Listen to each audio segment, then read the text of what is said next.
अब्दुल्ला समझ गए कि वो लड़की शादी करना चाहती हैं, वरना वालिद को बुलाने का क्या मतलब है जिसको हम नहीं जानते, बस इतना पता है कि फला कबीले की लड़की है। कहते हैं मैंने आकर अब्दुल मुत्तलिब यानी अपनी वालिद से बात की और सारा वाक़या बताया कि सफ़र पे था, रास्ते में कबीला था, पानी पिया, वहाँ पर एक लड़की ने ये कहा। जब अब्दुल्ला ने सारी बात बताई, अब्दुल मुत्तलिब बोले कि अब्दुल्ला तुम बड़े नसीब वाले हो। अब्दुल्ला कहने लगे वो कैसे? तो अब्दुल मुत्तलिब बोले कि जिस लड़की की तुम बात कर रहे हो उसके तो बड़े बड़े घरानों से रिश्ते आए हैं, बड़े बड़े मालदारों के यहाँ से रिश्ते आते हैं, लेकिन वो लड़की किसी को कबूल ही नहीं करती और तुम्हारे लिए उसने खुद बुलाया है मुझे।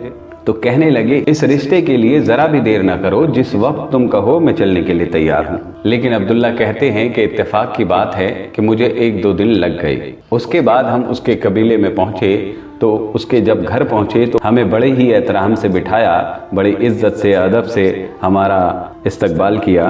तो जब उन लोगों ने बात की उसके वालिद से, तो उस लड़की के वालिद ने कहा, उसके अब्बा ने कहा कि भाई मुझे बड़ा अफसोस है, बड़े अफसोस के साथ मैं कहना चाहता हूँ कि भाई मैं इस रिश्ते को अब कबूल नहीं कर सकता क्योंकि मेरी बेटी ने इनकार कर दिया है। हम भी अरब थे और कुरैश थे, तो हमने कहा कि भाई हमारे लिए तो बड़ी तौहीन की बात है कि पहले खुद बुलाया गया और अब इनकार किया जा रहा है। तो वो लड़की अंदर से आई और कहने लगी कि अब्दुल्ला मैं जिस बिना पर जिस वजह से तुमसे शादी करना चाहती थी, अब वो वजह मुझे दिखाई नहीं देती। और पूछने लगी कि तुम्हारी कोई पहली भी बीवी है? तो अब्दुल्ला कहने लगी हाँ मेरी बीवी है। तो अब्दुल्ला ने बताया मेरी शादी हो चुकी है आमिना से। तो वो लड़की कहने लगी कि तुम्हारी पेशानी में एक नूर था, एक चमक थी, तो मैं ये चाहती थी कि वो चीज़ अल्लाह मेरे बदन में लाएगा, लेकिन ये किसी और के नसीब में थी। अब वो जो चमक थी तुम्हारे चेहरे में, वो चमक मुझे नहीं दिखाई देती, इससे मुझे लगता है कि वो किसी और के नसीब की चीज़ थी, लिहाजा मैं तुमसे शादी नहीं कर सकती। तो एक लड़की का अब्दुल्ला के चेहरे को देखकर एक चमक का महसूस कर लेना ये कोई आम बात नहीं थी। अल्लाह ने उसे दिखाया था कि उनके चेहरे पर एक नूर है, वो जो नूर है वो उनके बेटे आप मोहम्मद सल्लल्लाहु अलैहि वसल्लम की वजह से है, क्योंकि अब वो अपने माँ के पेट के अंदर आ चुके थे, तो इसलिए वो चेहरे से नूर चला गया। अल्लाह ने उस नूर को कहीं और पहुंचा दिया था। और आप देखें कि आपकी वालिदा का जो ताल्लुक है वो मदीने से है, क्योंकि विलादत तो यहाँ होगी मक्का में, लेकिन हिजरत करके आप पहुँचेंगे मदीना।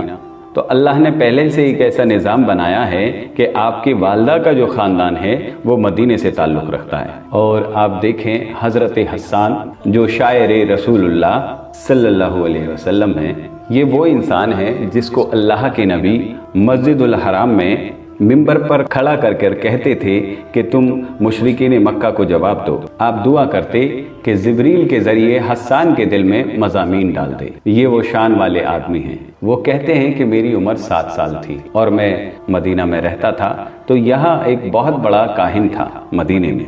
तो वो एक रोज़ दौड़ता हुआ आया और कहने लगा कि इस उम्मत का नबी आज पैदा हो गया, और वो पागलों की तरह कहता फिर रहा था कि इस उम्मत का नबी आज पैदा हो गया।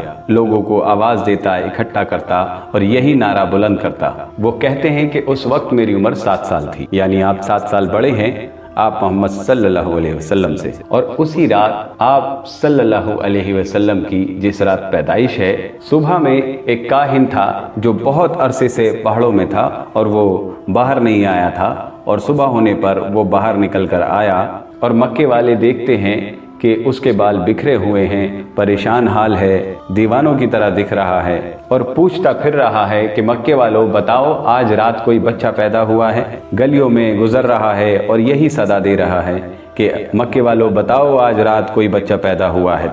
तो एक आदमी ने आगे आकर उस काहिन को बताया कि अब्दुल्ला इब्ने अब्दुल मुत्तलिब के घर में एक बच्चा पैदा हुआ है। वो कहने लगा कि जल्दी से मुझे ले चलो। वो भागता हुआ आया और अब्दुल मुत्तलिब खड़े हैं, तो उसे देखकर हैरान हो गए कि ये वो बंदा है जो सालों से कभी गार से बाहर नहीं निकला था, ये बंदा आज यहाँ कैसे पहुँचा। तो वो कहने लगा अब्दुल मुत्तलिब मुझे ज़्यादा बात करने का वक्त नहीं है, तुम्हारे घर में जो बच्चा पैदा हुआ है बड़ी मेहरबानी तुम एक नज़र मुझे उसे दिखा दो, मेरी नज़र उस पर डलवा दो। तो वो कहने लगे कि ठीक है अभी लाता हूँ, मेरे घर में नहीं मेरे बेटे अब्दुल्ला के घर में पैदा हुआ है और अब्दुल्ला तो फौत हो चुके। अब्दुल मुत्तलिब जल्दी से गए और हुजूर सल्लल्लाहु अलैहि वसल्लम को उठा कर लाए गोद में। उस काहिन ने जब आपको देखा تو کتابیں کہتی ہیں، تاریخ میں لکھا ہے کہ وہ بے ہوش ہو کر گر گیا، اور جب ہوش میں آیا تو کہنے لگا کہ اس امت کا نبی آج پیدا ہو گیا، اس امت کا نبی آج پیدا ہو گیا، اور بنو اسرائیل سے آج نبوت ختم ہو گئی، بنو اسرائیل سے نبوت چلی گئی۔ اور یہ کہتے ہوئے دیوانوں کی طرح واپس بھاگا اور اپنے پہاڑوں پر چلا گیا۔